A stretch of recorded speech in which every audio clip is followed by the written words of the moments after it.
Hi అండి. ఇప్పుడైతే మీకు సేఫ్ బెల్టులు ఎలా సింగిల్‌గా వేసుకోవాలనో చూపిస్తున్నాను చూడండి. 2 మార్కింగ్స్ అయితే పెట్టుంచాను కదా! అవైతే సేమ్ ఎదురు బెదురుగా వచ్చేటట్టుగా పెట్టుకోవాలి. హైట్ ఉన్నవి కూడా సేమ్ పెట్టుకోవాలండి.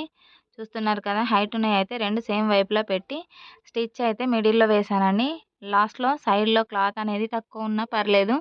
మనం ఓపెన్ చేసి తిప్పేసేటప్పుడు క్లాత్ అనేది కరెక్ట్ వస్తుంది. ఇప్పుడైతే తిప్పి మళ్ళీ ఒక కుట్టేసాం కదా! దానిపైనుండెళ్ళి ఇంకో కుట్టు కూడా వేసుకోవాలండి. అటు ఇటు కదలకుండా నీట్‌గా వస్తాయి స్టిచ్చింగ్ చేస్తే. మీకేమైనా డౌట్స్ ఉంటే కామెంట్ బాక్స్‌లో పెట్టండి ఫ్రెండ్స్. రిప్లై అనేది ఇస్తాను. చూస్తున్నారు కదా! ఇలాగైతే మళ్ళీ పైనుండెళ్ళి ఇంకో స్టిచ్ కూడా వేసుకోవాలి. మనకు క్లాత్ అనేది ఎగస్ట్రాగా అటు ఇటు లేకుండా ఉంటుంది. ఈ ఎగస్ట్రా వచ్చిన క్లాత్ అనేది కరెక్ట్‌గా మొత్తం నీట్‌గా కట్ చేసుకోవాలండి.